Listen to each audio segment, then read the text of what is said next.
LoreWarrior Armour, Condor Hover Tank, Upgrade. Overview. Red Devil Industries' manufacturing plant on Pandora was lost when the Jade Falcons overran the world in 3064. However, just before the clan assault, the Quikscell company, another Pandora-based manufacturer, acquired the rights for several of Red Devil's products, the Condor Hover Tank being one of them. Quikscell had already been in the process of relocating, and one of their manufacturing lines had been moved to Richvale, at some cost to the Lyran taxpayer. With the Fedcom civil war finally over, Quikscell salesmen targeted both local militias, who had been stripped of their equipment during or after the war, and regular forces, who were now desperate enough to buy almost anything, even products with Quikscell's reputation.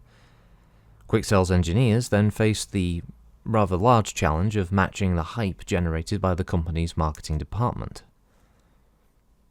Capabilities. Taking the original Condor design, Quikscell's engineers had the luxury of choosing from a smorgasbord of advanced technology. Technology that, before the Civil War, had been available in limited quantities and to the most favoured of manufacturers. By replacing the 165 Jones ICE engine with a powerful 215 rated XL fusion engine, the new Condor has even greater speed and agility. The lasers and power amplifiers have been replaced with a turret-mounted LRM-15 launcher that gives the kind of long-range striking power needed on the modern field, and the LB-10 autocannon, with magazine space for a variety of ammunition types, is effective against both infantry and vehicles. The experiences of the Civil War prompted the addition of an extra machine gun, as conventional infantry are now better equipped and trained than they were in the Succession Wars era, and now represent a significant threat. The final result, now sporting ferrofibrous armour as well, is a vehicle that bears little resemblance to Red Devil Industries' original design from decades earlier. Deployment. Even the most optimistic projections fell short of the level of demand that had been generated by the aggressive marketing campaign. With commands like the 4th Sky Rangers and the 6th Lyran Guard leading the way, orders soon outstripped capacity of the Richvale production line.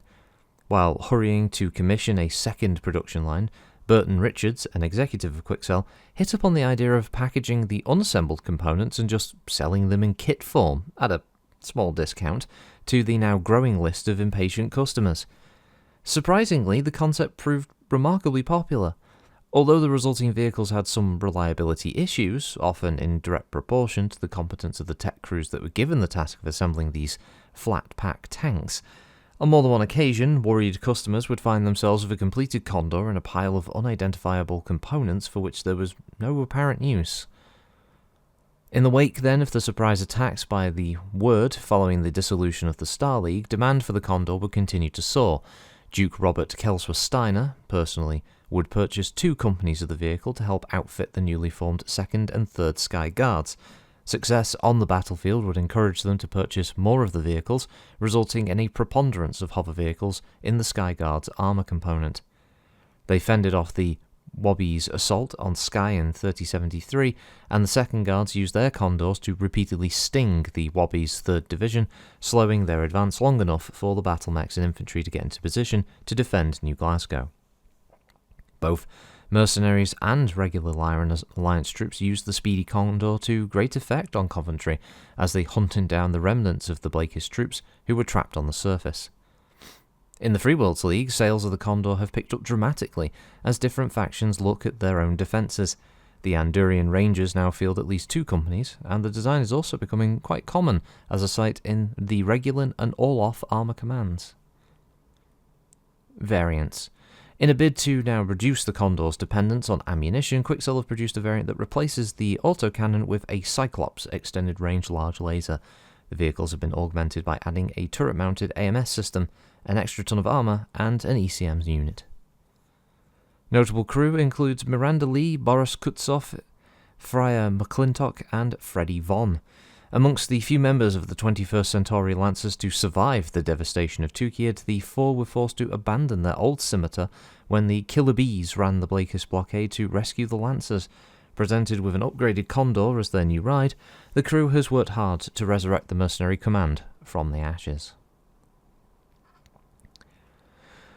So, this is a 50-ton hover vehicle. Its power plant is the Cortec 215XL with a cruise speed of 97 kph and a flank speed of 151 kph. Its armour is Star Slab 9.5 ferrofibrous Mark II.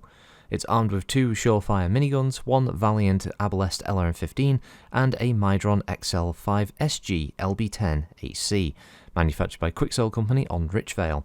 Its communication system is the Tharhees KRA PCOM, and its targeting and tracking is the Tharhees Mars 1, a relatively cheap model. As you can imagine from Quikscell, they will only buy the cheapest components, especially if they're having to outsource to get hold of their assistant parts for their vehicles. In this case, obviously, the targeting and tracking system and the communications both being from Tharhees, which themselves aren't a bad company, but given Quikscell's reputation, they'll usually sell whatever they don't really have much demand for to a company like Quikscell, who are more than happy to pick them up.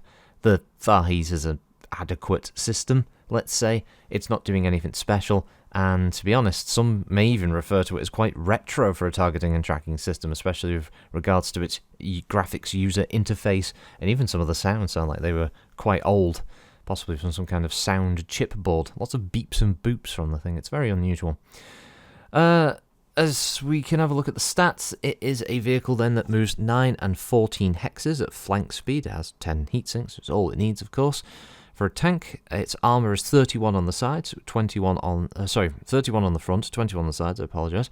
It has 14 armour on the rear and 20 on the turret, with the LB5 being located in the front of the vehicle, with 40 rounds of ammunition located in the hull.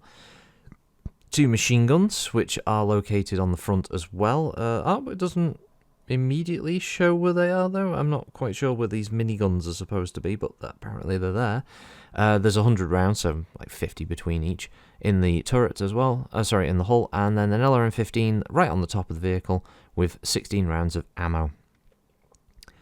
Even though the 2 missile launchers actually make it look like it would be a 16 launcher, because it's got 4 in each of its mounts, so I don't think the artwork was really communicated very clearly there for what the vehicle had and where the weapons are. It's not bad. I don't mind the art. It looks perfectly fine. Nice bit of action shot going on there, which is quite rare for a lot of the TRO artwork. A lot of them are usually just quite static, or like the vehicle is in some kind of maintenance. So it's nice to see a version of it in combat. It's, perfectly serviceable tank. Obviously, armor is quite useful in Battletech. It's a useful thing for myself when I'm running games, because tanks aren't the most fearsome thing. You can throw in quite a few of them. They can be defeated quite easily with things like motive hits. So a vehicle like this isn't too bad, because it's not got the most dangerous weaponry in the game. 2 weapon systems, basically, that can affect mechs.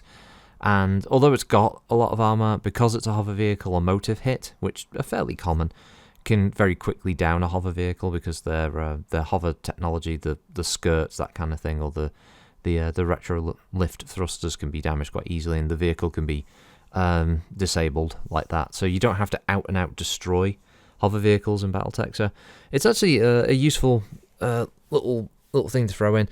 And does this have battle value? Yeah, it does. 965. I mean, it's not the most expensive vehicle, but they're also good that you can throw them in. They can be harassment. They can be things that you can throw in to augment cheaper enemy forces. If, say, like the players are going up against like a lance of light mechs, but you still want something to be able to cause a little bit of damage, or a little bit of sort of stress for the players, let's say. Then you throw in a couple of these, because they've both got LRM-15, so they can kind of hover around at the back and just launch salvos at different targets each turn, that kind of thing. So it puts the pressure on and keeps the players thinking about how best they're going to sort of tackle the situation.